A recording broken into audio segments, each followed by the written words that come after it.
My name's Evelyn, and I'll never forget the night I stood my ground about Yale. That same night, my mom threw all my stuff in garbage bags and left them at the front door. At the time, I thought that was as low as things could get. Boy, was I wrong.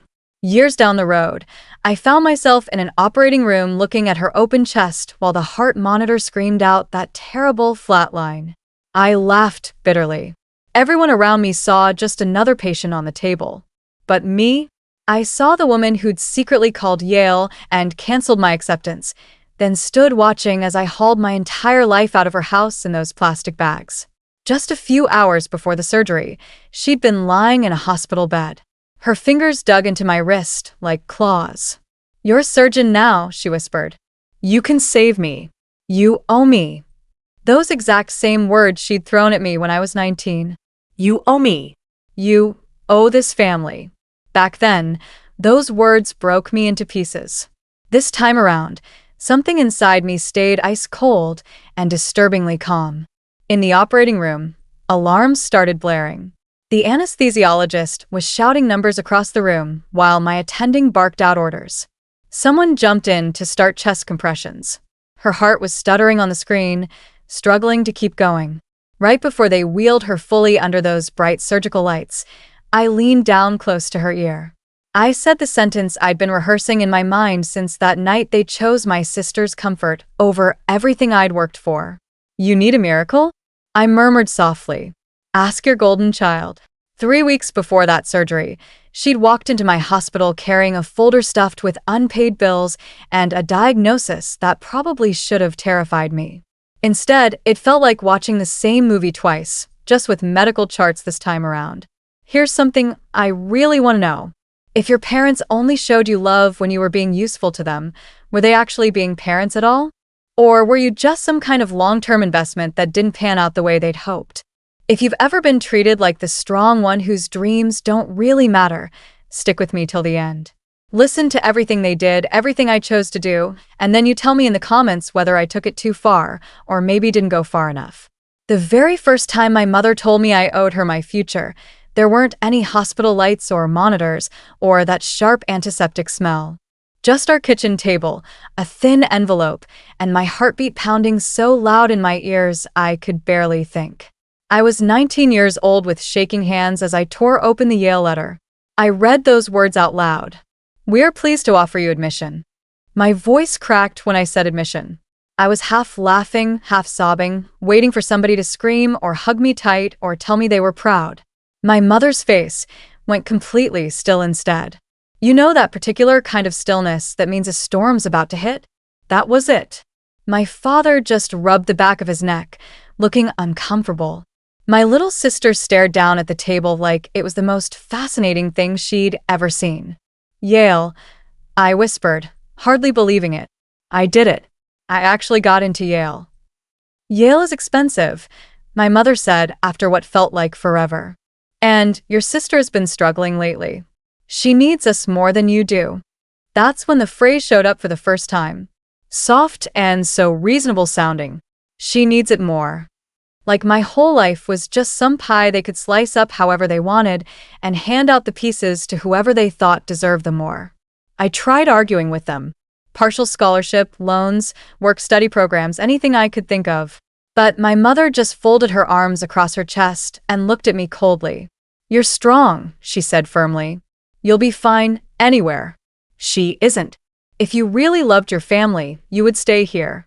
You owe us that. Those words went in like a needle sliding under skin. You owe us. When I got home from my shift at the diner that night, the Yale letter had vanished from my desk. I found it all crumpled up in the kitchen trash, with the ink smudged from old coffee grounds. "What did you do?"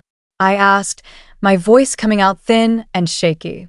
My mother didn't even flinch. "We called them," she said matter-of-factly. "Told them you won't be attending. You'll go to state school, live at home, and help your sister. We're not co-signing loans for some fantasy." My father stood right behind her with his eyes glued to the floor, like the linoleum had suddenly become the most interesting thing in the world. My sister was hovering halfway up the stairs with her lips pressed together tight. "You can't do that," I whispered, even though they obviously already had done exactly that. You live under our roof, my mother said sharply. You eat our food. You don't make selfish decisions without consulting us first. Family comes first.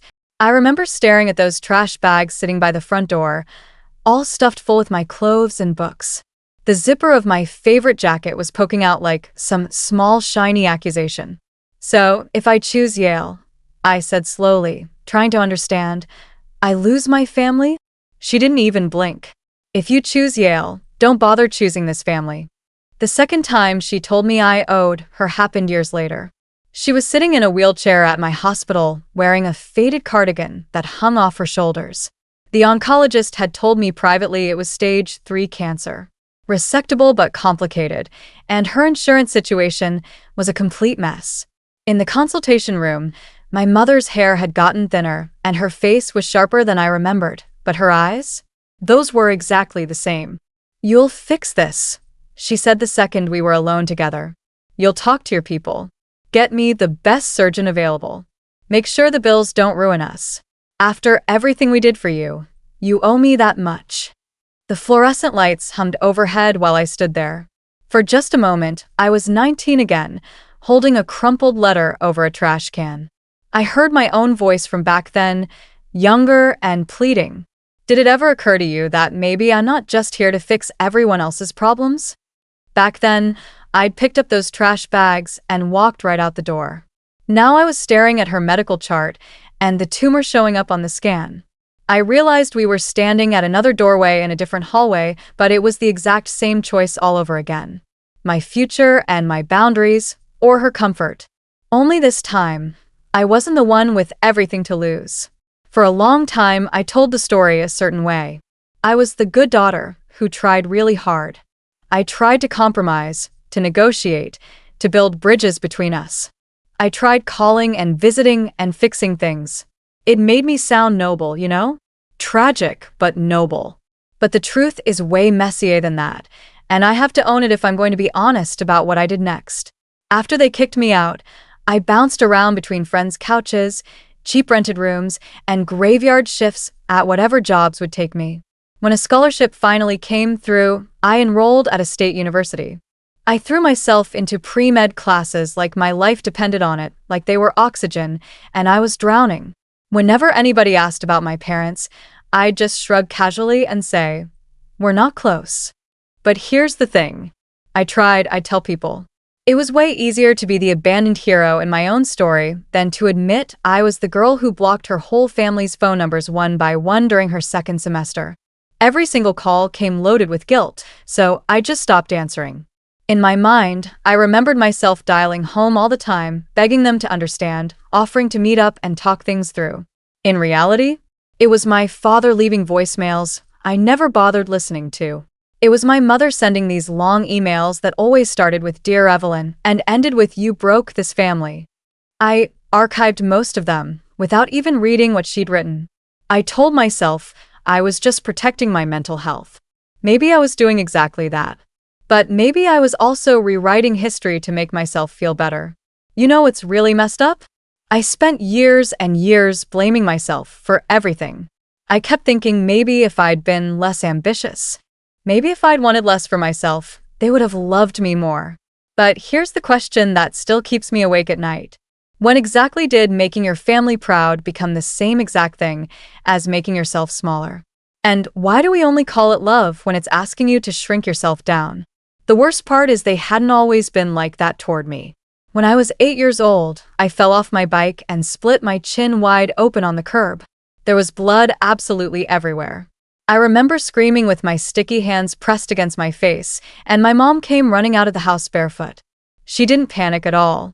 She just scooped me right up and whispered, "You're okay, Evie. I've got you." Then she carried me straight to the car. In the emergency room, while they were stitching up my chin, she held my hand tight. She sang my favorite song completely off-key just to distract me from what they were doing.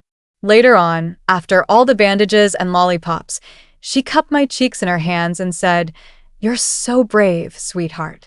One day, you're going to be a doctor. I can feel it." That was the very last time she looked at me like I was more than just a task she needed to complete. Kimberly was born the next year. She was small and soft and colicky, and I swear the mom who'd sung to me in the emergency room just disappeared completely. She turned into someone who only ever saw me as competition for her younger daughter. Whenever I tried to remember my mother as a pure villain, that bike memory would ruin it for me. It would sneak back in when I was scrubbing in for my first surgery or when my med school acceptance arrived. I'd see her younger, holding my hand under those harsh hospital lights, back before she learned how to weaponize the phrase, "You're strong." Maybe that's exactly why it hurts so badly the day I snuck back into the old house. It was 3 weeks after they'd kicked me out. I'd been living on a friend's futon and working double shifts, trying really hard not to think about the laptop I'd left behind. That laptop had all my essays, all my applications, my entire digital life saved on it. One Sunday, I knew they'd all be at church. I used the spare key they didn't realize I still had, slipped inside quietly, and went straight to my room. The room was already half empty when I got there. All the posters were gone. My desk had been cleared except for this lonely layer of dust sitting on top. I went to the closet where I'd kept my laptop bag. My hands were shaking. "You're not supposed to be here." Her voice came from the doorway. I spun around and saw my little sister leaning against the frame with her arms crossed. Her hair was freshly straightened and falling over her shoulders. "Ray," I whispered. "I just need my laptop, okay? I'll be gone in 5 minutes, I promise. Please." She didn't move an inch. "Mom said if you came back, I should call the police." She held up her phone like it was some kind of weapon. "She said you'd try to guilt trip us." "I'm not trying to guilt trip anyone," I said, taking a step toward the closet. "I just need my work. Those essays are all I have left."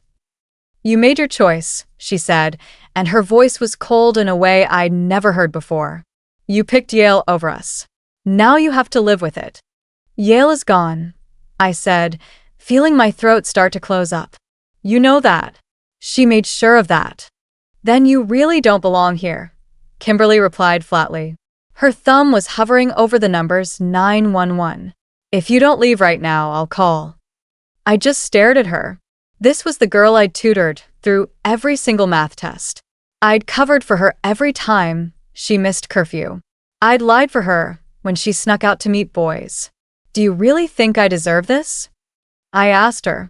She wouldn't even look at me when she answered. "You're the one who walked away." I left without the laptop, without my essays, without anything at all. That was the exact day I stopped telling myself my sister was just some puppet being controlled by our mother. She wasn't fragile at all. She was complicit in everything they did. Med school gave me a whole new set of problems to worry about. Anatomy exams that made my brain hurt. 80-hour weeks that left me stumbling. The constant terror of making one mistake that could cost someone their life. It was absolutely brutal, but at least the tests were honest about what they wanted from me. An exam never told me I was selfish for wanting to pass. A professor never asked me, "But what about your sister?" I learned to live in those hospital corridors. I learned to steal quick naps in the call rooms and drink terrible coffee like it was water. The more I built this new life for myself, the easier it became to pretend the old one had just sort of evaporated into nothing. Then one night during my second year, I was working a night shift when one of the nurses came over and handed me her phone. "Hey, Evie," she said really carefully. "Is this you?" It was a link to a GoFundMe page. My father's face filled the thumbnail image, lit by this bluish glow from a kitchen light I recognized instantly. He looked so much older than I remembered. His hair was thinner, and worry had carved itself into the lines around his mouth. The title read, "Help us save our wife and mother." I hit play on the video. He cleared his throat awkwardly, staring into the camera like it might suddenly bite him. "My name is Thomas Anderson," he began. "My wife, Sharon, was recently diagnosed with cancer. The treatment is expensive. We're drowning in medical bills. We've always been a hardworking family, but this is more than we can handle." He glanced off camera for a second, then looked back. "We have 2 daughters," he continued. "Our youngest, Kimberly, gave up school to help care for her mom. Our eldest daughter, well, she's a doctor now, but she's chosen not to be involved. We're not here to judge anyone. We're just asking for help." The video cut to this montage of photos. My mother smiling weakly in a hospital gown, Kimberly holding her hand and looking devoted. The house in the background with a for sale sign stuck on the lawn. The last frame just lingered on an old family photo from years ago. Only my image was completely gone. They'd cropped me out so neatly you'd never even know I'd once stood between them with my arms slung around their shoulders. I scrolled down to read the description. It was even worse than the video. Our eldest daughter is very busy with her successful medical career, my father had written. We respect her choices, but we cannot rely on her. We're praying for kindness from strangers. The comment section was like a complete war zone. Half the people were absolutely furious on their behalf. How can a doctor-daughter refuse to help her own mom? This generation is so selfish. Imagine choosing money over your mother's life. The other half were people who could read between the lines. Wait, why are you pressuring your kid on the internet? There's a lot you're not saying here. Sometimes kids go no contact for really good reasons. Then I found Kimberly's Instagram account. Her latest post was a picture of my mother wearing a headscarf and lying in a hospital bed with her fingers all twisted up in the blanket. The caption read, "Watching the person who gave you everything fight for her life while your own sister, the doctor, refuses to lift a finger. There's no pain like that. Some people choose career over family. I choose my mom." Heart emojis everywhere. Prayer hands. Comments like, "Your sister is trash. You're the real daughter. Stay strong, queen." I sat there in the staff lounge with my phone in one hand and my hospital pager in the other. My chest felt so tight, I could barely breathe. They had rewritten the entire narrative so perfectly. I wasn't the kid who'd been thrown out with her clothes stuffed in trash bags anymore. In their version, I was the cold-hearted doctor who'd abandoned her sick mother. I was the villain in their crowdfunding story. And yet, buried in among all that outrage, there were a few comments that cut way deeper than any insult could. One person said, "If your daughter went no contact, something happened. Parents, be honest with yourselves. Did you ever choose one kid over the other?" Another comment under Kimberly's post simply read, "Golden children rarely realize someone else paid for their crown." I watched the view count climbing on that GoFundMe page. Donations were trickling in steadily. $10, $50, a heartfelt $3 with a message attached. From one daughter of a narcissistic mom to another, "I hope you find peace, whatever that looks like for you." I wasn't even sure who she meant by that. Me or my sister. Maybe both of us. That night, between cases, I opened one of my father's old emails for the first time in years. It was from right after I'd started med school. "We saw your white coat photo," he'd written. "Your mom says she always knew you'd be a doctor. She wishes things were different. Kimberly is having a hard time. She feels abandoned by you. Maybe you could call her sometime." No apology anywhere in there. No acknowledgement of trash bags or stolen Yale dreams. Just another quiet suggestion that my absence was somehow causing their suffering. It was strange watching them perform their version of events online. In their videos and posts, they were tragic and noble, completely blindsided by my cruelty. In my memories, they were the people who'd used my strength as an excuse to bleed me completely dry. Somewhere between those two versions sits the ugly truth. I had walked away, and I had stayed away because staying would have killed me slowly from the inside out. Here's the part that always surprises people when they hear this story. My mother lived through the surgery. When strangers hear bits and pieces of the story, the Yale thing, the trash bags, the cancer, that line about asking your golden child, they usually assume I just let her die on that operating table. It would make for a much cleaner revenge story, right? She hurt me badly, so I refused to save her. Roll the end credits. But real life is way messier than that. The surgery was absolutely brutal, but the team did their job well. When I checked the surgical board the next morning, her name had moved from the operating room section to the ICU. The word next to her name was stable. She survived that surgery. But that's where my revenge actually started, not where it ended. Weeks before that surgery ever happened, I sat in this tiny office with a billing coordinator. We were going over my mother's medical chart together. Numbers glared back at me from the screen. Estimates, deductibles, out-of-network penalties piling up. There is one thing, the coordinator said gently, pointing at a small box on the computer screen. We have a family financial assistance program here. If an immediate family member who works at this hospital signs off on it, we can restructure some of the debt for the patient. Lower interest rates, longer payment terms. It doesn't erase the bill completely, but it helps a lot. There it was sitting right in front of me. A simple little checkbox with my name hovering metaphorically over it. One signature for me, and the hospital would treat my mother like a VIP case. The very system I'd fought my way into could soften the financial blow for the woman who'd literally locked me out in the cold. I stared at that box for a full 6 minutes with a pen in my hand. Every version of myself crowded into that tiny room with me. The 8-year-old with the split chin. The 18-year-old with a Yale letter sitting in the trash. The exhausted resident who'd watched 100 mothers sleep in uncomfortable plastic chairs next to their kids' hospital beds without ever expecting anything in return. Everyone always says family is family, no matter what. But what if your family's love came with all these terms and conditions attached? What if every "I love you" had an invisible asterisk next to it that said, "Only if you do what we need"? At what point does honoring your parents just become enabling your own abuse? I set the pen down carefully. I can't sign that, I told the coordinator. Why not? She asked, looking confused.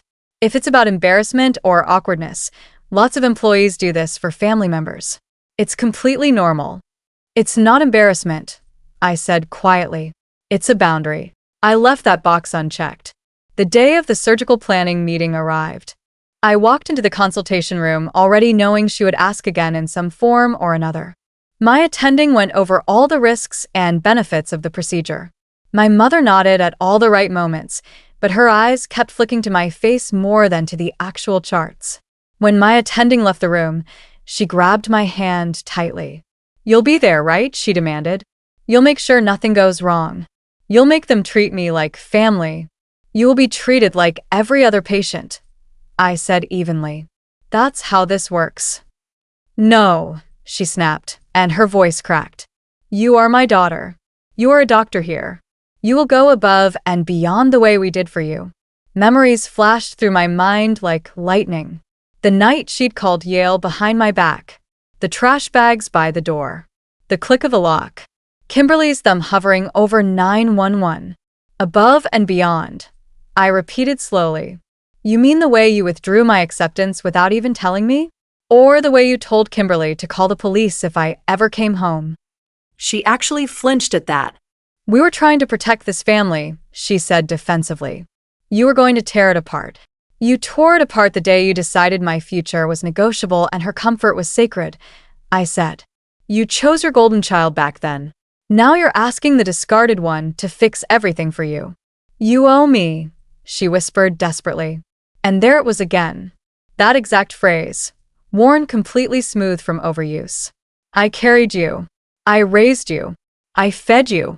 I gave up so much for you. And I spent 21 years paying that bill," I replied calmly. "I think the account is closed now." After the surgery happened, after she lived through it, after the ventilator came out, and she started complaining about the hospital food even with tubes still taped to her arms, the bills began arriving at their house. My father called me with his voice shaking badly. "We're drowning," he said. "They keep sending notices. Your mother thought you'd help us." "There's a program," I said flatly. "The hospital mentioned it to me. An employee family assistance thing. Did they tell you I refused to sign the form?"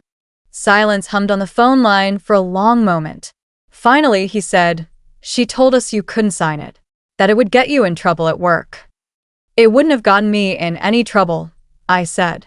"I chose not to sign it." "Why?" he asked. The way he said it, so bewildered and genuinely confused, made something inside me go ice cold. "Dad," I said quietly, when Mom threw my clothes into trash bags and told me if I chose Yale, I was no longer family, "did you think about whether that would get me in trouble? When Kimberly threatened to call the police on me just for walking into my own room, did you stop her?" His breath hitched on the other end. "That was a long time ago," he finally said. "Not long enough," I replied. "You want to know why I didn't sign that form?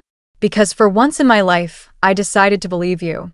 You told me I wasn't family anymore. I'm just respecting the contract you wrote. I could hear him starting to choke up. Your mom is suffering, he said desperately.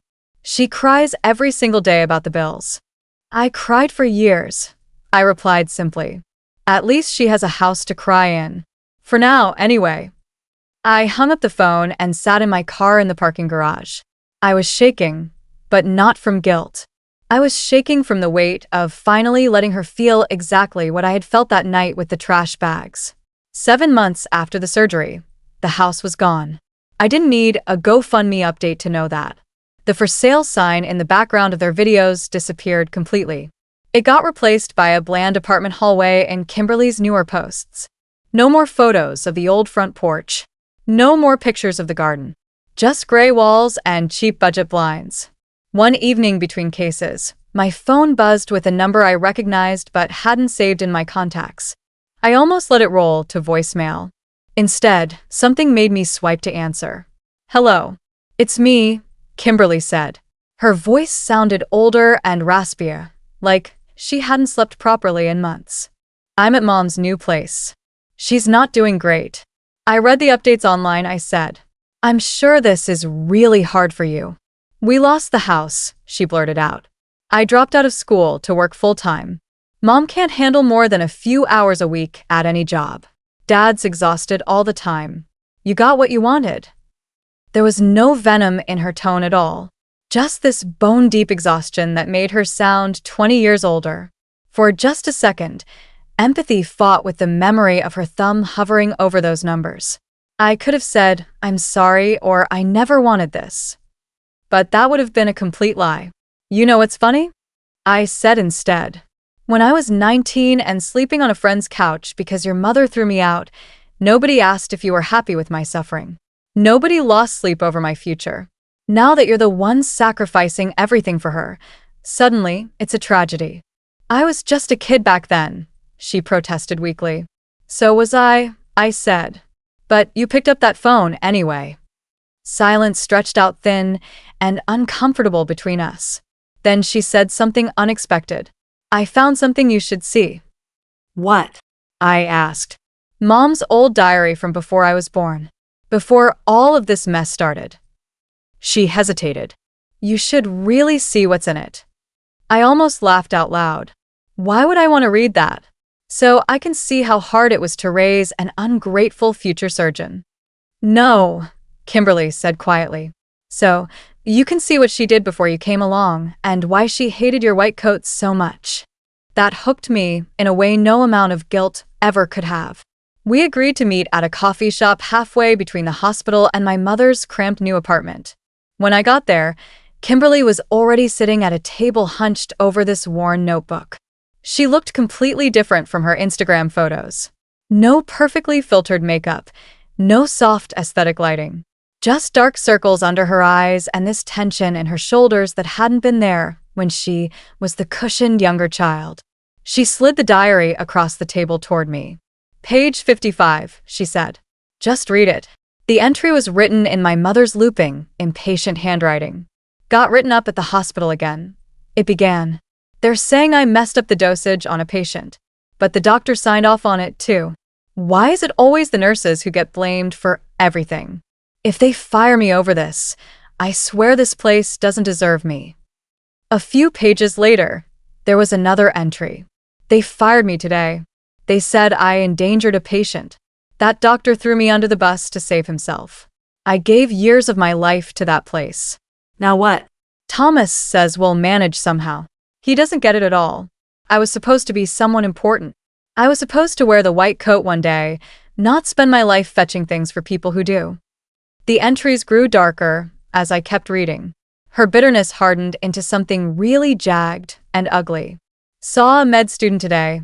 One entry read, "Stupid little girl walking around like she owns the entire ward just because she can answer a few questions. I could have done that if I'd had the chances she has.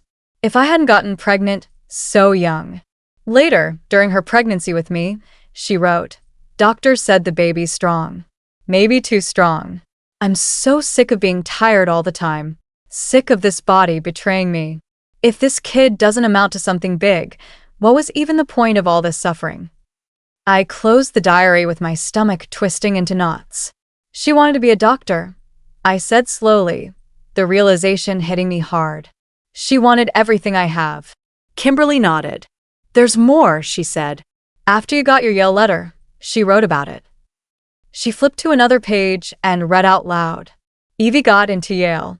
Of course she did. She got everything I didn't get. If she leaves, what will I have left?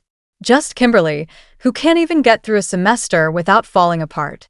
Maybe it's better if Evie stays local. Maybe that's what's best for the family. She owes us. The word owes was underlined 3 times, pressing hard into the paper. I leaned back in my chair while the cafe buzzed with normal life around us. I realized something absolutely horrible. My mother hadn't just been protecting Kimberly all those years. She'd been protecting herself from the mirror of my success. My white coat, my acceptance letters, my surgical badges, they were all like billboards advertising her own failures to the world. She wasn't sacrificing for us, I said out loud. She was jealous. Kimberly picked at the cardboard sleeve of her coffee cup. She used to tell me stories about the hospital, she admitted quietly. Stories about how the doctors were arrogant and careless. How she could have done their jobs way better if someone had just given her the chance. She looked up and met my eyes. When you got into Yale, she didn't say she was proud of you. She said, "Don't get cocky. You're not better than me."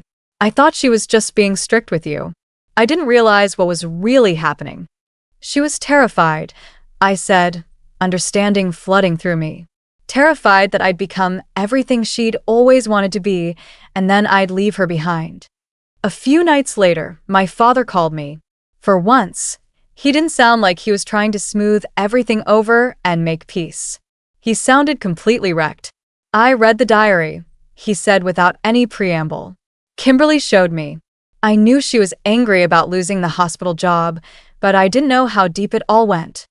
You didn't want to know, I said. There's a difference. He sighed, and it was this raw, broken sound.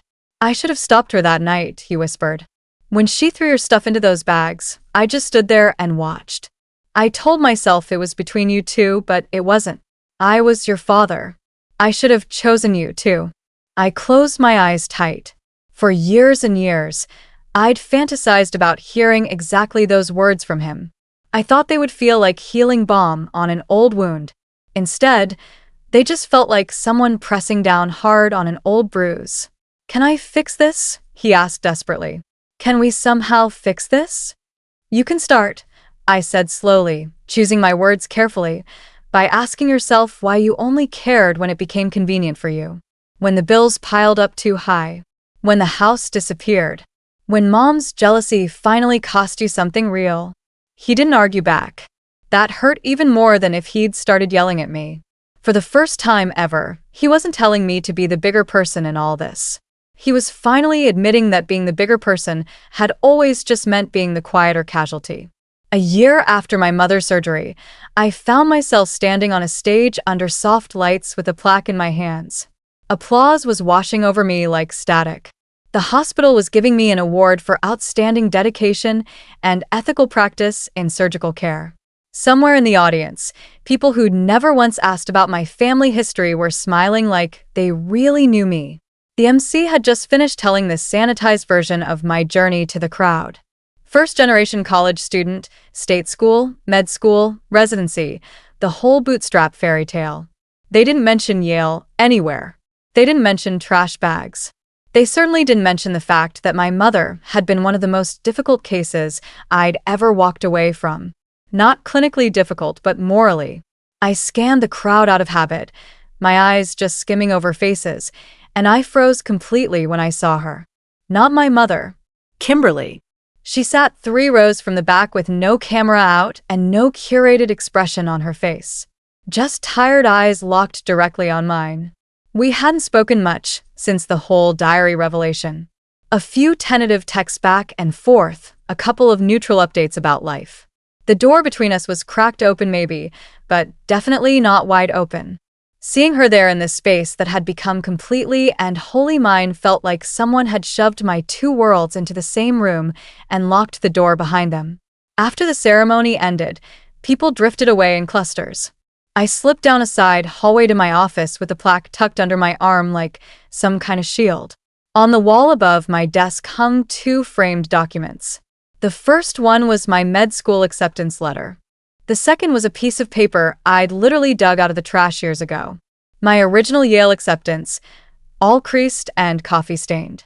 The one my mother had thrown away. I'd carried it in my wallet through all of state school, through every single exam. It was like a talisman of the life I'd almost had. A few months earlier, a third frame had joined them on the wall. It held a handwritten letter from my mother that had been sent after the surgery. "Evie," it began. "I'm sorry for everything that happened. I was wrong to make you choose back then. We are losing everything now. If you could help us just this once, I promise things will be different." I'd stopped reading it right there. I promise. I didn't believe her promises anymore.